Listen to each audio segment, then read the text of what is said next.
apie Jokūbą. Įspūdingas tas asmuo Jokūbas, nors kaip ir pamelavęs, bet kita vertus, toks kartu pusiau ir naivus, atsidavė širdimi Dievui. Labai daug sapnų sapnuoja, toksai sapnuotojas galima sakyti.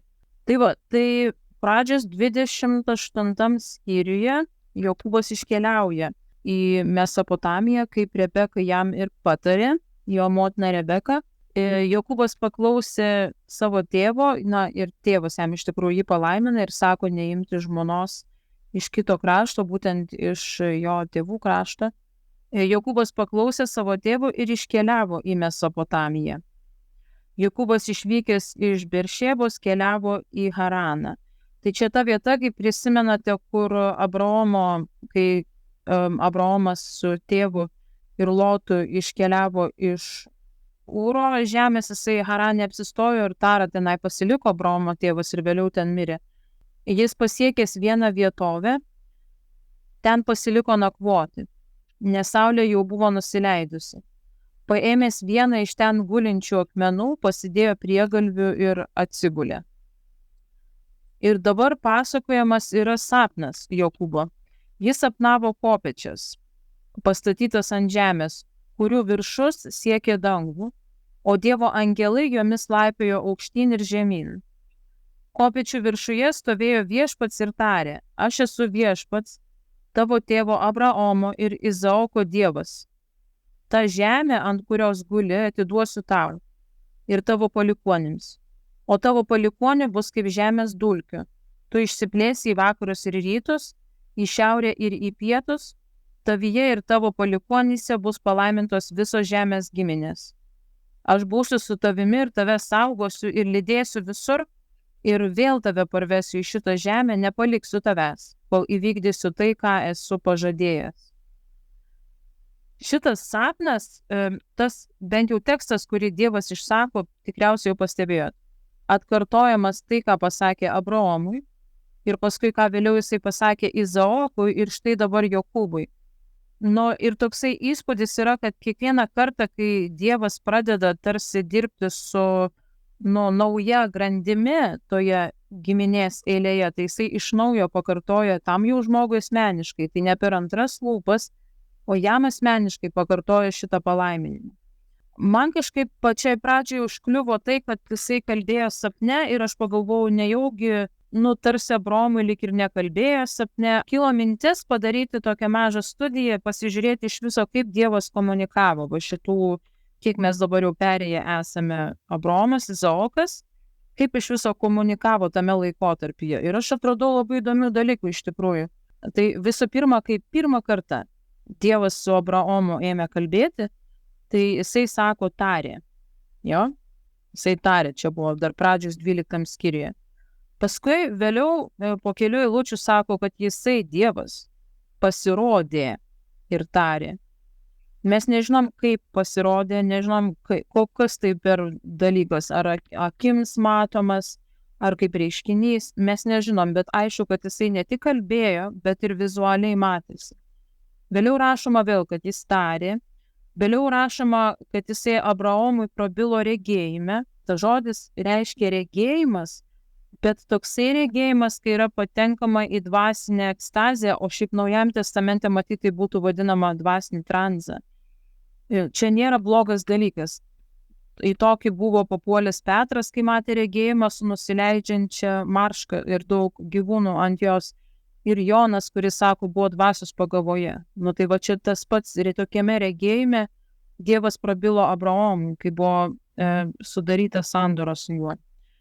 Vėliau, kai čia lygiai tas pats tęsiasi, tas regėjimas, dvasios pagavoje esant, Abraomas užmigo ir tada sako, kad jie apėmė gilus miegas ir didelis siaubas. To miego metu toliau Abraomui kalba apie tremtį į Egiptą. Vėliau, kaip įdomu, įsiterpia ir Dievas kalba su Hagara. Nors atrodytų, kad turėtų kalbėti su išrinktaisiais, bet iš tikrųjų kalba ir su Hagara. Tik šį kartą viešpaties angelas jį kalba, kai ją norėjo išvijo Sara į dykumą. Vėliau vėl Abraomui pasirodo ir kalba. Tada pasirodė, jeigu atsimenate, prie Mamrės ąžuolų pasirodo viešpats kaip 3 vyrai. 3 angelai atėję ir šitoje vietoje aš jums paskaitysiu, tai galioja ir mums, pasirodo.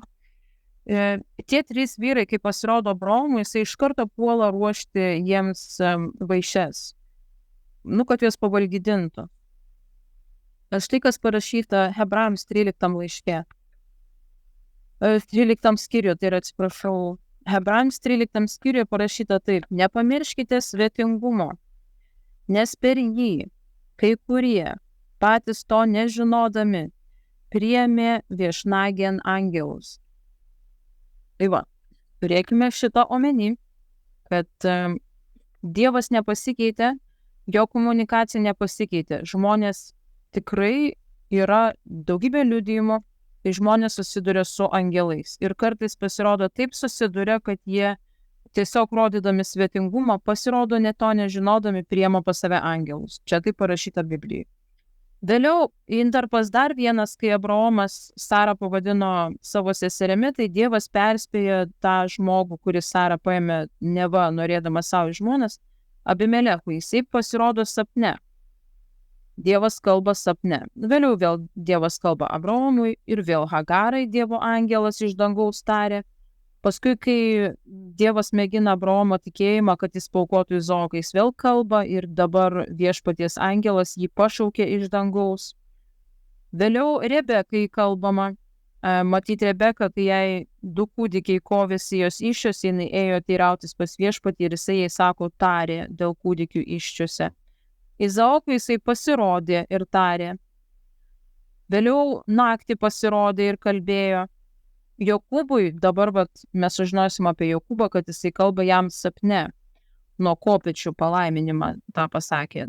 Ir paskui dar įvairius kiti būdai, bus pora sapnų ir bus tikri regėjimai, netgi tam tikra kova. Tai kodėl aš tą sakau? Kodėl tai svarbu yra pamatyti?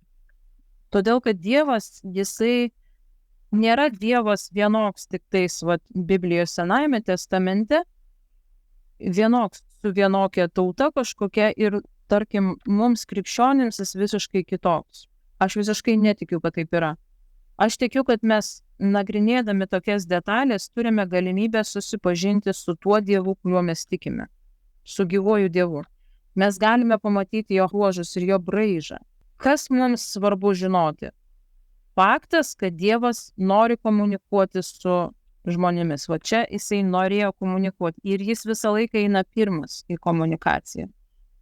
Nei Izaokas, nei Abraomas pirminė ieškojo Dievo.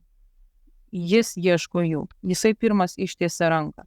Kitas dalykas, kaip mums. Ar mums tikėtis, kad mes matysim angelus arba kad mes turim girdėti tariamą Dievo balsą, audio balsą, turim matyti regėjimus. Mes galim to tikėtis, todėl kad Naujajame testamente apie tai daug kalba. Bet vienas yra didelis skirtumas tarp Senojo testamento ir tarp žmonių iki Kristaus ir tarp žmonių paskui po Kristaus. Jono Evangelijoje Jėzus tokį dalyką pasako. Sako, jisai pažada savo mokiniams, kad išėjęs pas tėvą jisai atsiųs pažadą. Tas pažadas yra šventoji dvasia. Ir žiūrėkit, ką jis apie ją sako. Sako, atsiųs tiesos dvasią, kurios pasaulis neįstengia priimti, nes jos nemato ir nepažįsta. O jūs ją pažįstate, nes ji yra su jumis ir bus jumyse. Va šitas žodis bus jumyse yra pagrindinis skirtumas Senojo ir Naujojo testamento žmonių. Senajame testamente dvasia nužengdavo, ji buvo šalia. Ir Dievas, kai kalbėdavo, jis kalbėdavo per kai kuriuos, per pranašus. Bet Naujajame testamente po Kristaus šventoji dvasia, ta, kuri nužengdavo anksčiau ant pranašų, dabar gyvena žmonėse, tikinčiuosiuose, ne visuose žmonėse, tikinčiuosiuose, tie, kurie Jėzų Kristų tiki kaip savo viešpatį. Dar paskaitysiu vieną eilutę. Šitą eilutę kažkada mane taip išlaisvino, kad aš iš tikrųjų tapau laisva. 1 Jono laiškas 2:27 parašyta taip. Bet patepimas, kurį iš jo, tai Dievo, gavote, pasilieka jumise. Ir toliau klausykit, čia tikrai taip yra, nieks nemeluoja. Sako, ir nereikia, kad jūs kas nors mokytų, nes pats jo patepimas moko jūs visko. Ir jis yra tiesa, o ne melas. Ir kadangi jis jūs pamokė, jūs jame pasiliksite. Jeigu jūs šitą vieną eilutę patikėtumėte iki galo, tai pakeistų jūsų absoliučiai matymą Dievo žodžio. Aš jums garantuoju. Iki tol, kol šitą eilutę man nepasidarė gyva ir aš nepatikėjau ją, aš Dievo žodį skaitydavau tik tais su kitų komentarais. Tai reiškia, aš pasidėdavau Dievo žodį ir būtinai pasidėdavau kokius nors komentarus, kurie man tuo metu būdavo arčiausiai širdies. Ir aš niekada negalėdavau pasakyti išvados apie Dievo žodį, kol nepaskaitydavau, ką sako apie tą konkrečią eilutę koks Dievo vyras, ar moteris. Ir kai pamačiau šitą eilutę, kurią labai kažkaip nemoko bažnyčioje jos daug, kai kuriuose pakreipo grupėse žmonių moko, aš nesakau, kad niekur nemoko. Ten, kur aš buvau, didžiąją savo krikščionybės dalį nemokė. O moko šitą eilutę mus to, kad šventoji dvasia patepimas, kad jis mus moko visko. Tai vadinasi, jūs pasitikėdami tai, ką Dievas įdėjo į jūs, šventąją dvasia, jūs galite daryti išvadą apie Dievo žodį. Jums tiesiog tai reikia paprasčiausiai palikti visus komentatorius ir komentarus, atsiversti Dievo žodį patiems, skaityti iš lėto po vieną eilutę ir žiūrėti, ką jis įrašo. Ir kuo daugiau skaitysite, tuo labiau jums pradės darytis jungtis mintise ir jūs tada pamatysite dėsningumus. Bet kuo daugiau naudosite pašalinių įrankių, tarkim, ypač komentarų kitų žmonių, tuo lėčiau visas šitas procesas eis. Vėl dabar, Hebrajams laiške dar parašyta daugelį kartų ir įvairiais būdais. Praeitie Dievas yra kalbėjęs tėvams per pranašus, o šiomis paskutinėmis dienomis prakalbo mums per sūnų. Ir galiausiai užbaigsiu šį Korintiečiams laiško vieną eilutę. Mes skelbėme, Paulius sako, mes skelbėme, kaip parašyta, ko akis neregėjo ir ko ausis negirdėjo. Pas žmogui į širdį neatėjo, tai paruošė Dievas tiems, kurie jį myli. Ir tai Dievas mums apreiškia per savo dvasią, nes dvasia viską ištiria, net Dievo gelmes. Apie tai kalbame ne žodžiais, kurių moko žmogiško išmintis, bet tais, kurių moko šventoji dvasia. Tai aš apibendrinsiu, ką aš dabar pasakiau. Mes pamatėme Jokūbo sapną, kurį Jokūbas turėjo išvykęs iš savo tėvo namų, kokiais būdais Dievas iki tol kalbėjo su Izaoku, Abraomu ir kitais, kur mes matėm buvo intarpų. Kalbėdavo jis įvairiais būdais, bet pagrinde būdavo tiesiog, kad komunikuoja arba pats kalba, arba per regėjimą ir sapną, arba per angelus. Dabar mes turime ir tai, bet pagrindinis būdas, kaip Dievas kalba, tai per savo žodį šventąją dvasią ir šventąją dvasią. Dabar dėl pačio sapno turinio, nes aišku, tas vaizdinys toksai, kad Jokūbo kopėčios, Jacob's Ladder, labai žinomas vaizdinys, iš jo priskaldyta daugybė malkų ir dideli mokymai padaryti apie šitas Jokūbo kopėčias, apie atvirą dangų. Ir Jono Evangelijoje panašus labai vaizdinys yra, kai Jėzus sako, iš tiesų sakau jums, nuo šiol jūs matysite atvirą dangų ir Dievo angelus kylančius ir nusileidžiančius ant žmogaus sūnaus. O šiuo atveju Jokūbas mato kopėčias, kurios eina iki pat dangaus, ir tenai viršuje stovi Dievas ir jam tada kalba jo palaiminimą tą išsakytą. Tai dabar dėl atviro dangaus, čia pavadina dangaus vartai, yra mokymas, kuris kalba apie atvirą dangų, apie trečią dangų ir taip pat tada yra žvaigždžių portalai, dangaus portalai ir kad juos galima atidarinėti, uždarinėti. Tam tikrose žemės vietose neva yra stipriau atsidarę arba atidaryti tie portalai. Šita tema labai artimai persipina ir už krikščionybės ribų su kitom praktikom. Čia vienas dalykas. Antras, jos Biblijoje nėra.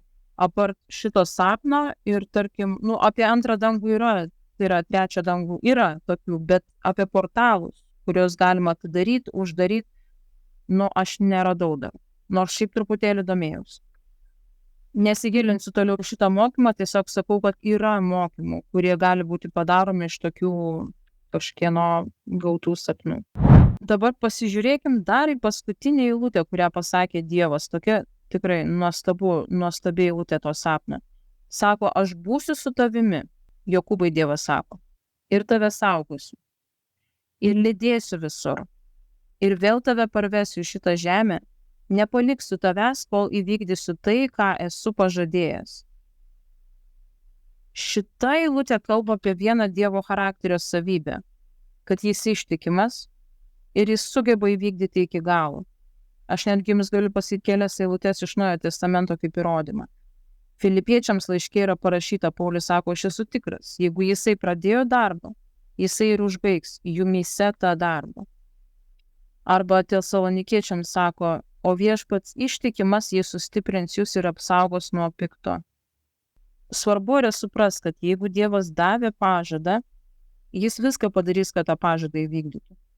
Tai reiškia, nėra jokio kalno jam per didelio, kad jisai turėtų jį patraukti ir kad tas pažadas, pavyzdžiui, neįvyktų. Nėra tokio didelio kalno, kuris sustabdytų Dievo pažadą. Yra didelis stabdis, tai mūsų netikėjimas. Bet jeigu yra tikėjimas ir yra Dievo pažadas, nėra tokios jėgos, kuri galėtų sustabdyti jį įvykti. Kas vyksta toliau? Jokūbas pabunda iš miego ir jisai sako, tikrai viešpats yra šitoje vietoje, o aš to nežinojau. Toks įspūdis, kad jis pirmą kartą suvokė, kad iš viso viešpats tas Abraomo, jo senelio ir Izaoko, jo tėvo Dievas iš tikrųjų egzistuoja. Ir sako, kokia baisi šita vieta. Čia ne kas kita kaip Dievo namai, dangaus vartai. Jam atsiranda Dievo baimė ir ačiū Dievui. Dievo baimė, sako, išminties pradžia. Taigi Jokūbas atsikėlęs anksti rytą, paėmė akmenį, kurį buvo pasidėjęs prie galvių, pastatė paminklą, užpylė aliejumi ir pavadino tą vietą Beteliu. Paskaitė grupės krikščionių, paskaito vietą, kad buvo Jokūbas. Kai jisai gavo sapną, tą vietą jisai pastatė akmenis ir juos apipylė aliejumi. Tai spėkit, ką daro modernių laikų krikščionys, kurie nėra Jokūbas ir jie konkrečiai ant akmens nemiegojo pasidėję galvos, jie paima, nuvažiuoja į tam tikras vietas, tarkim savo miesto ribas, pastato akmenis ir juos apipila aliejumi, tikėdami, kad taip kažkokiu būdu šitas miestas bus tarkim, paimtas Kristui. Ir aš tą sakau ne tiek šaipydamasi, kiek norėdama atkreipdėmėsi. Tokios praktikos atsiranda tada, kai žmonės būtent klausosi labiau komentatorių, o ne patys skaito Dievo žodį. Nes skaitant Dievo žodį niekur Jėzus nėra pasakęs, eikite ir berkite druską į vandenį, eikite pilti aliejus ant ribų miesto arba statyti akmenis ant ribų miesto. Niekur nėra. Tai tiesiog, kai žmonės paseka kažkokiu mokymu, kuris yra pagrįstas išmėtytomis vietomis iš Biblijos, tada ir atsiranda tokios grupės žmonių nukrypsta nuo normalios sveikos krikščioniškos praktikos. Tai dabar taip, kas vyksta toliau? Jokūbas keliauja ir nukeliauja į Harano kraštą, tenai, kur jo motina Rebeka jį ir išsiunčia į savo tėvo namus. Ir 29 skyriaus pradžios knygos pradžioje rašoma, kaip jis atvyksta ten, susipažįsta su Rachelė, savo būsima žmona, prie šulinio vėl susitinka su ja. Apie Rachelę yra rašoma, kad ji buvo labai graži ir daili moteris, o jos vardas reiškia avelė. Tai ji nuveda Jokūbą pas savo tėvą, tai pas Rebekos brolį. Viską, žodžiu, jie išsiaiškina, kad jie giminaičiai. Ir, žodžiu, Jokūbas pas tą jo brolio vardas, tos Rebekos, yra Labanas.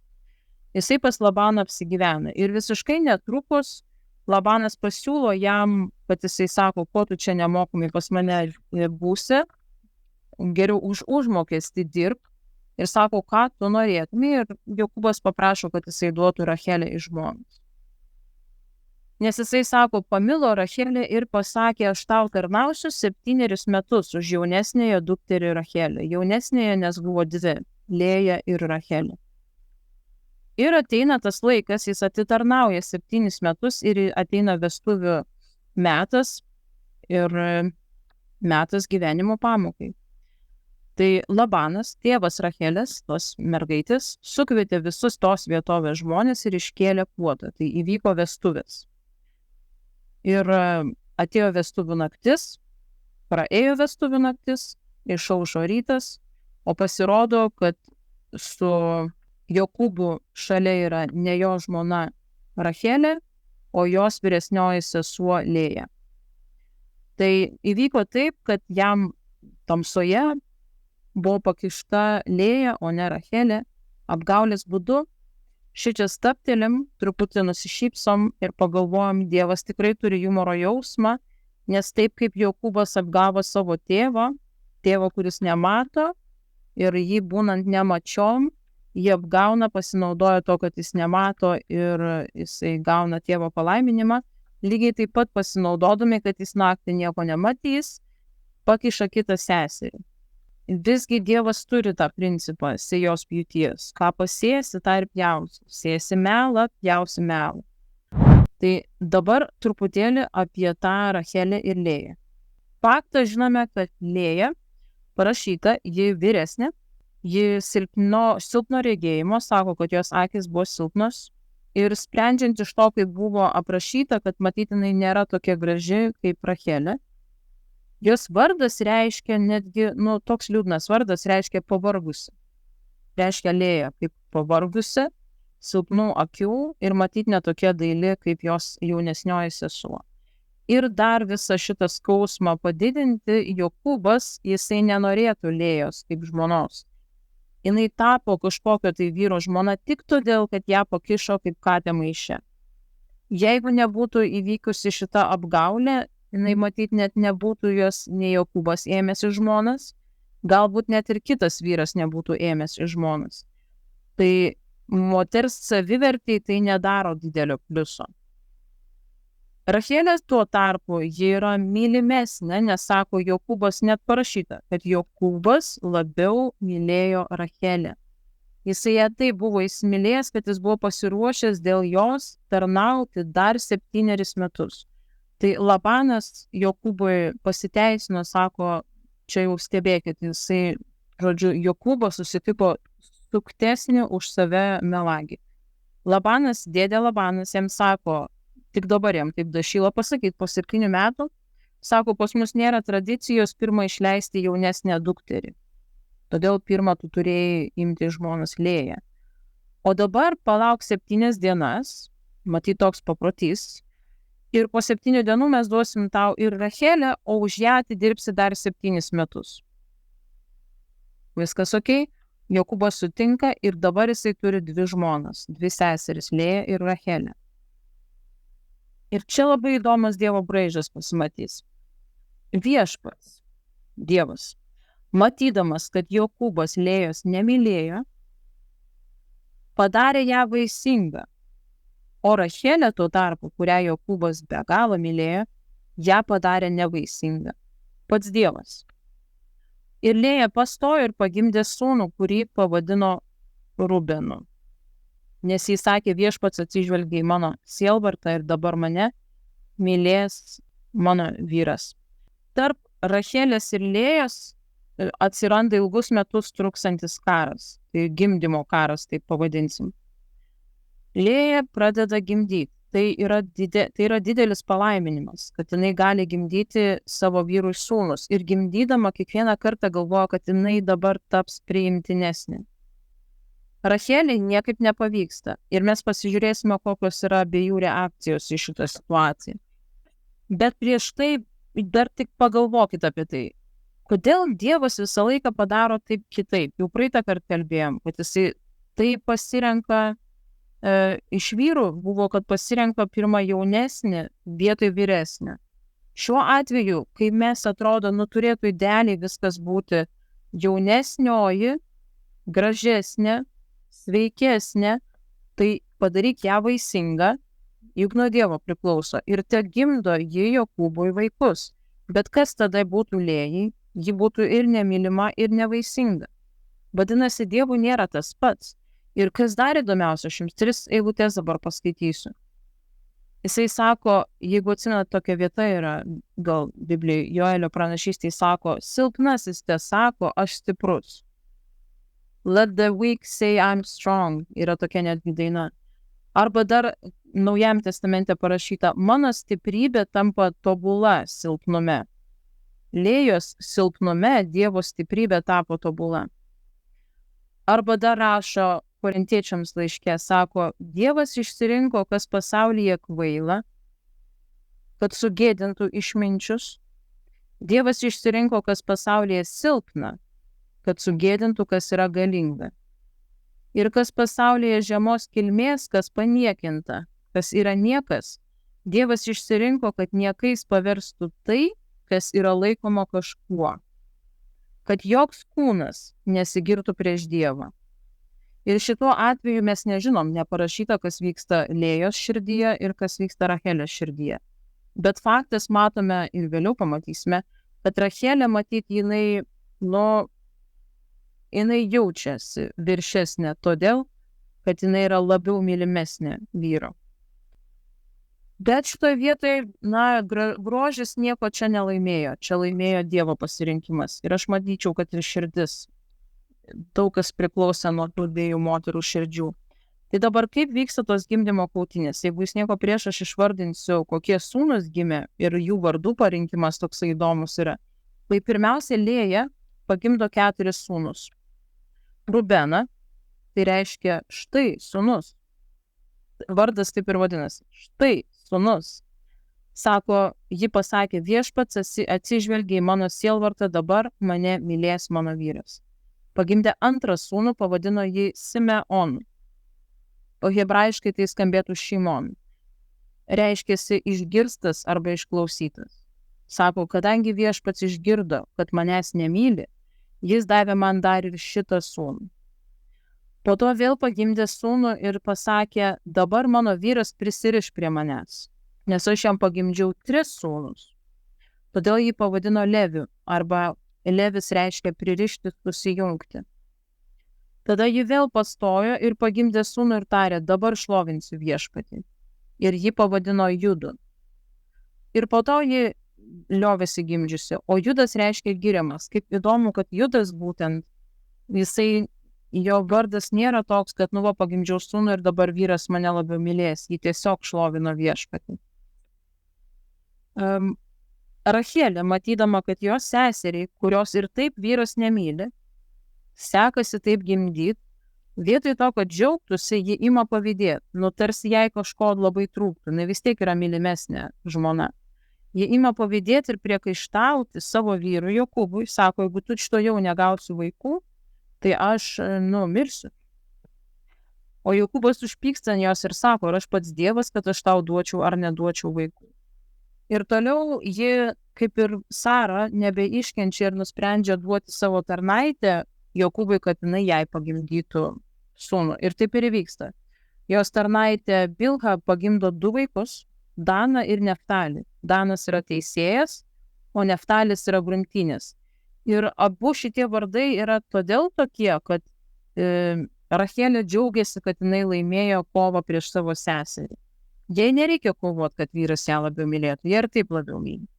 Bet jinai džiaugiasi, kad laimėjo kovą prieš seserį. Tada Lėja, matydama, kad Rachelė jau iš tarnaitės turi sūnų, ji davė savo tarnaitę į žmonas Jokūbui, Zilpą. Ir Zilpa pagimdė 2 dar sūnus, Gadą ir Ašerą. Gadas yra kariauna, o Ašeras reiškia laimingas. Galiausiai Lėjai irgi atveria iščias ir jinai vėl pagimdo vieną Isacharą, tai yra atlygis, ir Zabuloną, išaukštintas. Ir po viso šito jau yra 10 sūnų, pagaliau atėjo Rachelės oficialus laikas, ji pagimdo Juozapą ir sako, davė 1 sūnų, duos dar 1. Ir galiausiai pagimdys 1, bet jau čia bus truputėlį vėliau. Tai Ir toksai dabar rezultatas gaunasi toks, kad Lėja ir jos tarnaitė, jų suma iš viso yra 8 sūnus, o Rachelė ir jos tarnaitė bus 4 iš viso sūnus. Viena iš jų, mes turime tą suprasti, kad iš vienos iš jų, tik vienas sūnus pateks į tą tiesą, į tą liniją giminės, kuri paskui nueis iki pat Jėzaus žemiško tėvo Juozapo. Tik vienas iš tų sūnų. Ir matyt, nesunku yra suprasti, žinant Dievo braižą, kurią moterį pasirinks, per kurios sūnų bus ta linija pratęsta. Tai būtent per Lėją ir būtent per Judą. Judui paskui gims Fara ir Zara ir paskui jau nueis toliau. Tai visi kiti sūnus bus tik tais giminių galvos, bet per Judą bus, tai Judo liūtas, tai sako Lion of Judah. Judo liūtas Jėzus yra. Atitarnavo Jokūbas pas savo dėdę Labaną ir dabar jis nori keliauti namo. Aš visko neskaitysiu, nes ten iš tikrųjų daug skyrių yra, bet vėlgi, įvyksta tokia situacija, kad jis nusprendžia keliauti namo ir jisai sudaro tokį sandorį su savo dėdė Labanu ir Jokūbas, kadangi jisai pas savo dėdė Labaną atvyko visiškai be nieko. Jis vienas, be jokių tarnų, be gyvulių, gavo Rachelę ir gavo Lėją iš žmonos ir viskas. O dabar jisai nori grįžti namo, bet jis nori vis tiek netuščias grįžti, turėti gyvulių. Tai jisai sako, darom taip, aš ganysiu, žodžiu, jie sutarė, kad ganant avis, visi gyvuliai, kurie bus dryžuoti ir dėmėti, aš juos pasimsiu, Jokūbas sako. O visi kiti atiteks Labanui. Ir žodžiu, jisai padaro taip, galbūt esate matyt skaitę tą vietą, kad jisai pasiėmęs tiesiog lazdeles iš įvairių medžių, šviežias šakeles. Jis juos išdrožinėja dryžiukais ir tada, kai ateina gyvuliai gerti prie tam tikrų vandens vietų, į vandenį įdeda tas lazdeles ir gyvuliai, tai parašyta Biblijai, gyvuliai matydami dryžuotas lazdeles ėmė vesti dryžuotus ir dėmėtus gyvulius. Taip išėjo, kad praktiškai visi gyvuliai būtent buvo tokie ir jam atiteko visi gyvuliai ir parašyta Biblijai, kad Jokūbas labai pralobo. Ir jisai tuos visus gyvulius susirinko ir su milžiniška banda, su daugybė sūnų ir abiem dukterim Labano išsiruošė namo. Šičia ką noriu pastebėti, tokį įdomų dalyką. Būtent šitą labai keistą reiškinį, tos drožinėtus pagaliukus, šitą reiškinį apreiškė Dievas jam sapne. Jisai paskui savo žmonom papasakojo, sako, kad Dievo angelas man pasirodė ir jisai pasakė, štai kai mato šitos pagaliukus, gyvuliai jie ves dryžuotus ir dėmėtus gyvulius. Atrodytų kažkoks iš viso labai nereikšminga detalė, bet iš tikrųjų reikšminga. Vėlgi pasikartosiu, kai Dievas laimina, jam nėra ribų. Jeigu turi tikėjimą ir visišką pasitikėjimą Dievu, jisai gali laiminti, tiesiog ne to žodžio prasme, antgamtiškai. Čia dabar ne tema, bet aš papasakosiu, kad iliustruočiau. Vienas buvo Anglijoje toksai tikėjimo vyras, George Mueller, jo vardas buvo, jisai turėjo našlaičių namus, 1.8, matyt 19 arba 18 amžiuje, 19 amžiuje. Jisai buvo pasiryžęs iš niekieno neprašyti pagalbos ir niekam nepasakoti apie poreikį savo našlaičių namų. O situacija būdavo tokia, kad jo našlaičių namai, ten apie 1000 našlaičių buvo, niekada neturėjo valgyti. Jisai kiekvieną dieną atsiklaupdavo ant kelių ir dėkodavo Dievui už tai, kad valgyti tą dieną jie turės. Ta diena. Ne apskritai visas dienas, o tą dieną. Ir buvo momentų aprašyta jo biografijoje, yra labai nuostabi autobiografija. Aprašyta yra, kaip jie visi susėda aplink stalą su tais 1000 vaikų. Prieš juos yra tuščios lėkštės, jie nulenkia galvas ir padėkoja Dievui už maistą, kurį jie šiandien valgys. Ir toj būtent vienoje istorijoje pasakojo, kad prie to našlaičių namų, kai nėra ant stalo nieko, ką valgyti, pinigų nėra, bet yra Dievas ir pasitikėjimas Dievu. Staiga išgirsta triukšmą, išbėga į lauko, tenai prie pat įėjimo yra sulūžusi pieno ar duonos duonininko vagonėlis ir sako, jeigu, ar pieno, ar duonininko, dabar neprisimenu, bet jeigu sako, aš jau nieko nebepadarysiu iš to duoną, gal jūs norite ją pasimti, nes man reikia dabar susitvarkyti savo vežimą. Ir taip išeina, kad tą rytą visi vaikai lieka sotus. Tai čia tik vienas iš tokių atvejų, ten buvo daugybė aprašyta. Tai ką aš noriu pasakyti, kad Jokūbas šiuo atveju irgi pasitikė. Nes jisai pasakė, jeigu šitas Dievas, jis pačiai pradžioje aš praleidau, kažkaip nepaskaičiau, sako, jeigu šitas Dievas iš tikrųjų mane apsaugos ir duos man drabužį ir pasirūpins manimi ir aš galėsiu saugiai grįžti atgal, aš iš tikrųjų, jis bus mano Dievas, jis tai pasakė. Ir aš jam viską atiduosiu 10% nuo visko, ką aš turiu. Tai jis jau pradeda kalbėti apie 10. Ir mes matom, Dievas jį laimina absoliučiai antgamtiškai. Ir dabar jisai su šito didelė milžiniška banda, jisai bėga nuo Labano. Labanas vyjasi ir jisai norėtų nubausti Jokūbą už tai, kad jisai taip pasielgė. Bet Dievas jį perspėja sapne, sako, nelįsk prie jo. Labanas pasiveja Jokūbą ir jisai sako, kodėl išvažiavai, mes negalėjom atsisveikinti, taip sukčiaujančiai, tarkim, kalba. Ir galiausiai jisai apkaltino Jokūbą, sako, dar to betrūko, kad išvažiavai pasiėmęs bandą, neatsisveikinęs, dar ir paėmėt mano dievukus. Tai dabar kokia ši per situacija su dievukais? To krašto giminės, jie turėdavo savo dievukus. Ir paveldimumas ten su jais buvo sprendžiamas tokios statulėlės. Tuos dievukus pasiėmė ne kas kitas, o Rachelė. Ir jį paslėpė pas save palapinį. Dabar žiūrėkite, koks svarbus dalykas įvyksta, paskui pamatysite jo rezultatą. Jokūbas pasako, nėra, tu mane kaltini tokiais dalykais, tebūnie tas, kas juos turi, pas ką bus jie rasti, tebūnie jisai miršta. Aš dabar perfrazuoju, kad neieškotos eilutės. Sako, tebūnie jisai miršta ir paskelbė iš tikrųjų mirties bausmę. Parašyta, kad Jokūbas nežinojo, kad iš tikrųjų Rachelė pasiėmė tos dievukus. O Rachelė iš tikrųjų pasiėmus ir kai Labano žmonės apieškojo visas palapines, ji tuo metu sėdi ant tų dievukų atsisėdus ir sako, aš labai atsiprašau, negaliu atsistoti, nes man šiandien yra tas, kas vyksta su moterim. Taigi, žodžiu, savo tėvą apgauna ir tuos dievukus visgi pasilieka. Kas vyksta paskui?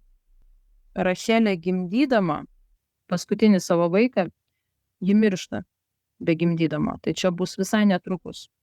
Ir prieš pat jį pavadina Benjaminu, noriu va šičia pabrėžti, kad žodis išėjęs iš mūsų burnos turi galią.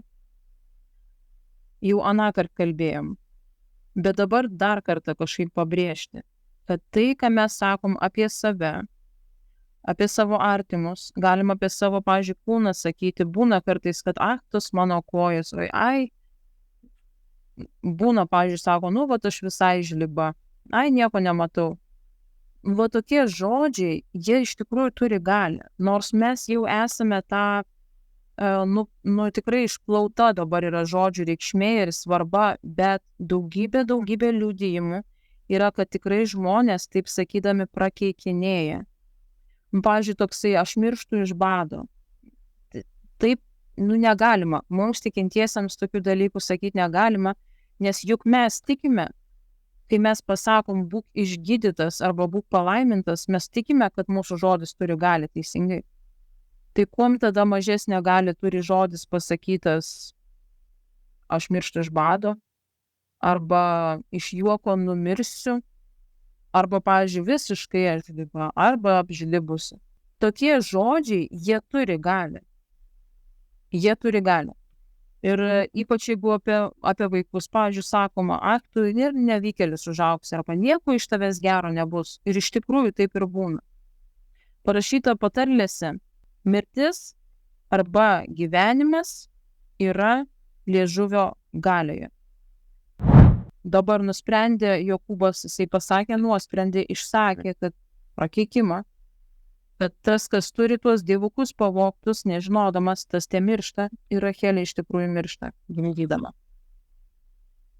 Tai, bet grįžtam atgal, Labanas neranda tų dievukų ir jie padaro susitarimą, sukrauna tokio krūvą akmenų, kad Labanas grįžta atgal susitaikė su Jokūbu, nes Jokūbas jam iš tikrųjų išsako, jis jam sako, aš pas tave dirbu už vieną žmoną 7 metus, už kitą žmoną 7 metus ir dar už bandą tų dryžuotų ir dėmėtų dar 6 metus. Ir sako, tu daugybę kartų keitėjai mano sąlygas ir uždarbį, daugybę kartų aš turėjau šalti ir kentėti alkį, ganydamas gyvulius. Ir sako, dabar aš noriu grįžti namo kažką turėdamas. Ir žodžiu, po šito teksto jie išsiskiria draugiškai, Labanas atsisveikina su savo dukterim, anūkais ir sako taip, už šitos akmenų krūvos, kurią jie sukrauna, nei vienas, nei kitas nebeperžengėm ir tada, žodžiu, palaimina vienas kitą ir išsiskiria. Ir Jokūbas grįžinėja atgal. Taip greitai perinam šitą istoriją, Jokūbas keliauja toliau. Jokūbui keliaujant toliau jį pasitinka 2 Dievo angelai. Ne 2, apskritai Dievo angelai. Dievo angelai. Jis išvydęs juos tarė, tai Dievo stovykla ir vadino tą vietą Mahanaimu. 2 stovyklos. Toliau dabar dar kas vyksta. Jisai siunčia pasiuntinius pas savo brolį Ezavą. Atsimenat, kas su jo paskutinį kartą buvo?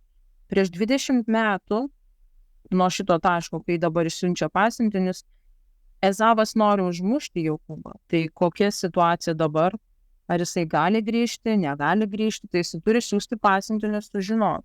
Siunčia pasiuntinius, pasiuntiniai grįžta atgal ir sako, kad buvome nuėję pas tavo brolį Ezavą ir jis ateina tavęs pasitikti su 400 vyrų. Dar nieko nesako, kas yra. Ar gera žinia, ar bloga žinia. Tai ką dabar Jokūbas padaro? Pirmiausia, parašyta, kad jis labai išsigąsta ir susirūpina. Natūralu, teisingai padaro. Ir tada padalina tuos būrius savo su žmonom, vaikais, gyvuliais, prižiūrėtojais. Padalina tuos būrius į 2. Ir kad užpuolimo atveju, bent jau jeigu vieną praras, tai kitas išsigelbės. Ir tada eina melstis Dievui. Ir jo malda, aš asmeniškai taip manau, čia taip neužrašyta, bet aš taip manau, kad jinai yra teisinga teisiojo malda. Tokia su užtaisu geru. Žiūrėkit, kaip jisai meldžiasi Dievui. Jisai sako, mano tėvo Abraomo ir mano tėvo Izaoko Dieve, viešpatie, kuris man pats sakei, grįžk į savo šalį pas savo giminės ir aš tau gerą darysiu. Pirma, jisai primena Dievui jo pažadą. Toliau, aš nevertas net mažiausios tavo malonės ir ištikimybės, kurią parodai savo tarnui. Aš tik su lazda perėjau Jordaną, tai pas Labaną, o dabar turiu 2 būrius. Vadinasi, jis teisingai padarė, jisai save pavadino teisingai Dievo akyse, kad aš ne kažkoks čia savo jėgom pralobu, o kad aš iš tikrųjų esu niekas tavo akyse. Toliau jisai prašo pagalbos, sako, išgelbėk mane iš mano brolio Ezavo rankos, nes aš jo bijau, kad atėjęs nenužudytų manęs ir motinų su vaikais. Super paprastas, super atviras ir maldą užbaigė taip. Tu juk sakei, aš tikrai darysiu tau gerą ir padauginsiu tavo palikuonis, kad jie bus kaip jūros smiltis ir jų neįmanoma bus suskaičiuoti dėl gausybės. Tai dar kartą šitos maldos struktūrą paklausykit. 1. Primena Dievui, ką jisai jam sakė. 2. Prisipažįsta, kad be Dievo jis nelabai ką gali padaryti. 3. Prisipažįsta, kad jis bijo ir prašo Dievo nuoširdžiai pagalbos. Tai neveidmainiauja. Ir 4. Jis dar kartą primena Dievui, ką jis pats jam yra sakęs. Aš manau, nuoširdžiai, tai yra pati geriausia malda. Tai aš meldžiuosi dėl kokio svarbaus dalyko. Aš visą laiką primenu Dievui, kas užrašyta jo žodį, nors aš žinau, kad jis žino. Tai čia akivaizdu. Bet juk reikia jam pasakyti, kad aš tai žinau, kas ten parašyta. Čia, Tėve, juk tu sakei, Jėzau, tu juk sakei, jeigu jie dės rankas ant ligonių, ligonis pasveiks. Juk čia tu taip sugalvoji, ne aš. Ir aš tuom tikiu, aš laiminu ir ten, kur aš nesuprantu, prašau, duok man atsakymą. Arba dar geresnė malda, atvejas, kai tai panaudot. Ir Jokūbo laiške, tai čia Naujajam testamente, ne tas pats Jokūbas. Parašyta, sako, jei kam trūksta išminties, prašykite. Dievas negaili ir duoda. Aš taip ir darau. Sakau, tėve, tu pats pasakei. Jeigu trūksta išminties, prašykit. Man trūksta išminties, aš prašau išminties. Ir kadangi tu pats pasakei, kad tu duodi tiems, kurie tavęs prašo neabejodami, aš prašiau dabar neabejodama ir esu įsitikinus 100%, kad va tuoj, už kelių minučių tu man tą išmintį duosi. Tada atsisėdu ir laukiu. Net nebejoju, kad jis duos, nes jis taip pasakė. Tai aš va taip su Dievu kalbu. Jeigu randu pažadą Dievo žodyje, aš tada Dievui ir sakau, tėve, tu pats pasakei, tavo žodyje va taip parašyta. Aš už tai dėkoju, aš tai priimu ir šlovinu tave ir aš laukiu. Jokūbas daro lygiai taip pat. Jis sako, Dieve, tu pats man pasakei, grįžk į šitą kraštą, aš tave saugusiu. Ir dar sako, juk tu sakei, kad tu padarysi už tavęs didelę tautą. Nu tai dabar apsaugok mane. Va tokia maldos yra nuotaika. Toliau kas vyksta. Toje vietoje Jokūbas sulaukė nakties, nes jisai sulaukė nakties po šitos maldos. Ryte atsikėlęs jis turi gerą planą. Ir panašu, kad jis visą laiką po sapnų turi gerus planus. Jis turi gerą planą, jisai nusprendžia Ezavą permaldauti dovanomis. Ir dėl to išsiunčia kelis būrius, ne vieno jau kelis būrius su daugybė gyvulių, kad jam dovanoti Ezavui. Sako, jeigu kas sutiks, paklaus kieno šitie gyvuliai, kad tai yra Jokūbo ir kad jisai atneša tus gyvulius Ezavui. Ir tada jisai sulaukė dar kito vakaro ir tada įvyksta įdomi labai istorija, aš absoliučiai neturiu supratimo, kas šitoj istorijai, kas ką reiškia ir specialiai net nebandysiu nieko spėti, bet tą istoriją paskaitysiu. Jokūbas naktį toje vietoje buvo vienas.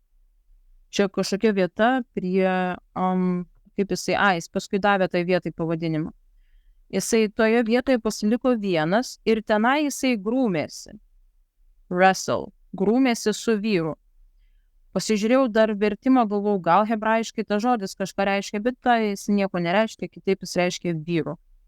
Tai reiškia, Jokūbas grūmėsi su vienu vyru, net nesako su kokiu vyru, iki aušros. Tai vadinasi, visą naktį jisai mušasi, grūmėsi, imtyniauja su kažkokiu vyru. Matydamas, kad neįstengė jo įveikti, tas vyras smogė Jokūbui į šlaunį ir išnarino Jokūbo šlaunies sąnarį. Tai, žodžiu, iš to, kas čia užrašyta, mes suprantam, kad buvo kažkoks vyras, su kuriuo Jokūbas kaunas ir tas vyras nesugeba Jokūbo paimti. Nesugeba ją nugalėti. Tada tas vyras tarė, paleisk mane, nes jau aušta. Tai dabar darom išvadą, kad čia tas vyras bando pabėgti ne Jokūbo, ne jisai, ar čia kas ką užpuolė, tai neaišku. Jokūbas atsakė, nepaleisiu tavęs, kol tu manęs nepalaimins. Tas klausė, kuo tu vardu? O Jokūbas atsakė, Jokūbas. Tada tas vyras tarė, tu nebebūsi vadinamas Jokūbu. Čia klausykit. Tu būsi vadinamas Izraeliu. Hebrajiškai Izraelis reiškia Dievas nugali. Taigi tu nebebūsi vadinamas Jokūbu, bet Izraeliu, nes tu kovojai su Dievu ir su žmonėmis ir nugalėjai. Jokūbas klausė, pasakyk man savo vardą. Bet tas vyras atsakė, kamgi klausi mano vardo, ir tuom baigėsi pokalbis ir jis ten jį palaimino, Jokūbą. Jokūbas pavadino tą vietą Penieliu, hebrajiškai tai reiškia regėti Dievą. Ir pasakė, aš regėjau Dievą veidas į veidą ir išlikau gyvas. Kai jis perėjo Penielį, patekėjo saulė ir jis šlubavo vieną koją. Todėl iki šios dienos Izraelio vaikai nevalgo šlaunies raumenų, nes Jokūbo šlaunis buvo sužeista. Ir pasirodo, čia yra faktas. Ortodoksai žydai, tie, kurie remiasi tik Torą, jie nėra mesijiniai žydai, tai reiškia, jie netiki Jėzumi Kristumi. Ortodoksai žydai iki šių dienų laikosi šio įstatymo, jie nevalgo būtent šlaunies raumenų. Man asmeniškai šita vieta yra viena iš keisčiausių Biblijoje, aš nesuprantu jos. Kaip tas vyras, su kurio kaunasi Jokūbas, paaiškėja matyti, kad čia yra pats Dievas, nes sako, regėjau Dievą ir nenumiriau, bet tas vyras Jokūbo neįstengė įveikti. Tik tais ta istorija man bent jau šitom eiliškume svarbu, kad dabar pagaliau mes žinom Izraelis tą vardą. Nes iki tol nebuvo jokių izraelitų, buvo tik tais hebrajai, o dabar mes jau galim sakyti Izraelis. Va ten atsirado Izraelis. Ne dabar, ne 1948 toje teritorijoje sukurtas buvo Izraelis. Va ten atsirado Izraelis. Ir Izraelis nėra tik tais žydai susirinkę kabutėse buvusios Palestinos teritorijoje ir įsikūrė savo valstybę. Izraelis tai yra ta tauta, kuri kilo iš Jokūbo, kuris buvo pervadintas Izraeliu. Tai reiškia Dievas nugali. Toliau matome, kad broliai visgi susitaiko. Jokūbas susitinkė su Ezavu, jie apsikabina, apsiverkė netgi. Ir, žodžiu, Jokūbas nori įdovanoti tiesiog Ezavui dovanas, kurių jisai priimti nenori, todėl kad jisai sako, aš esu ir taip pilnai palaimintas, bet Jokūbas įkalba jį, kad priimtų. Tai jie ten taip draugiškai išsiskiria. Ir tuo metu Dievas jam kalba Jokūbui, sako, kelkis ir eik į Betelį, apsistok ten, pastatyk aukurą Dievui, kuris tau pasirodė, kai bėgai nuo savo brolio Ezavo. Tai pačiai pradžiai. Ir dabar po daugybės laiko, po tų 20 metų, mes matom Jokūbą visiškai kitokį. Jį Dievas grąžina į tą pačią vietą, kur jam jis pradžioj pasirodė, kai sapnavo sapną apie kopėčias. Tada Jokūbas, tikrai kaip piemuo kažkoks buvo, jisai susapnavo tokį sapną. Jis gavo tokius žodžius iš Dievo ir tuomet jo reakcija buvo, oho, tai Dievas tikrai yra, čia tokia baisi vieta. Dabar jo reakcija visai kitokia.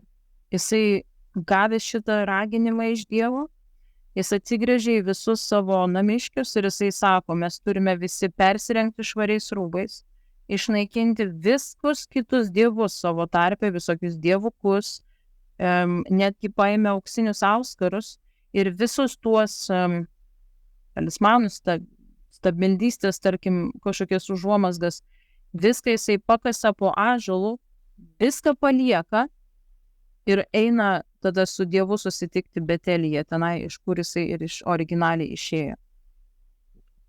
Tai va, kai jie iškeliavo, parašyta, kad Dievo siaubas apėmė aplinkinius miestus, kad niekas nedrįso vytis Jokūbo sūnų. Jie ėjo visiškai apsaugoti. Ir čia irgi yra toksai Dievo braižas, kurį mes vėliau matysime taip fantastiškai ir įspūdingai. Nieko ypatingo su tuo Jokūbu nėra. Nieko jis nėra stiprus, nei jisai kariūnas, bet aplinkinės tautas apima baimė. Dievo baimė. Paties Dievo siųsta baimė. Ir jie bijo artintis. Jeigu atsimenat, Abimelechas bijojo artintis prie Izaoko ir jį kažkaip tai skriausti. Labanas bijojo Jokūbui keršyti. Dievas tą padaro, kad iš tikrųjų nenukris plaukas nuo tavo galvos. Mums, jo vaikams, galioja lygiai tas pats, išskyrus, kai eina kalba apie persekiojimą dėl tikėjimo ir dėl Jėzaus vardo. Bet ir tai parašyta, kad be Dievo žinios nei vienas plaukas vis tiek nenukris nuo galvos. Ir mes turim tą patį, šitą išgyventi tokį, kad be reikalo niekas mūsų nepuls. Mes jo vaikai esam, mes jo namiškiai. Be reikalo mūsų nieks nežlugdys. Jeigu koks nors, pavyzdžiui, sugalvos, koks krikščionis turi verslą, o koks nors iš Zlasties dėl keršto sugalvos tą verslą pražudyti. Nebus taip, nebus tiesiog. Jeigu tas krikščionis stovi tiesus, pasitiki savo Dievu, jam nieko blogo nenutiks. Daugybė liudijimų yra, kaip aš jau minėjau, kad per 2008 metų krizę tą didžiąją, daugybė bažnyčių Amerikoje, juos tiesiog, akivaizdžiai visi rodo pirštais ir sakė, žlugsite, ir nieks nežlugo. Pasaulio tos negandos jų nepalietė. Dievas saugo savo namiškius. Galiausiai, kai Jokūbas atkeliavo į tą vietą, kuris pačioj pradžioj Betelyje, kur aukojo, o Dievui, tai jisai vėl grįžta tenai ir Dievas vėl jam kalba. Sako, tavo vardas Jokūbas, bet tu nebesivadinsi Jokūbu. Tavo vardas bus Izraelis. Aš esu Dievas visagalis. Jis jam prisistato. Ir toliau sako, būk vaisingas ir dauginkis. Jau nesako, kad aš tave padauginsiu. Šitie mažmažiai turi svarbą iš tikrųjų. Dabar jam Dievas sako, tu būk vaisingas ir dauginkis. Tai yra įsakymas ir palaiminimas, kaip jis pasakė Adomui ir kaip jisai pasakė Nojui. Būk vaisingas ir dauginkis. Tauta ir daugelis tautų atsiras iš tavęs ir karaliai išeis iš tavo strėnų. Ta žemė, kurią daviau Abraomui ir Izaokui, atiduosiu tau ir po tavęs duosiu tavo palikuonims. Ta žemė, apie kurią jisai čia kalba, yra dabar ta žemė, dėl kurios vyksta dabartinis karas. Tai vat, taigi Jokūbas grįžo į Kanano žemę, mes jau žinome, kad jisai palaidojo tenai savo tėvą Izaoką, kartu su Ezavu jie palaidojo. Ir paskui kitą kartą mes jau tada eisime prie vieno iš jo sūnų, prie Juozapo. Dar įdomesnė istorija. Tai va, o dabar baigiam. Apie Jokūbą tiek.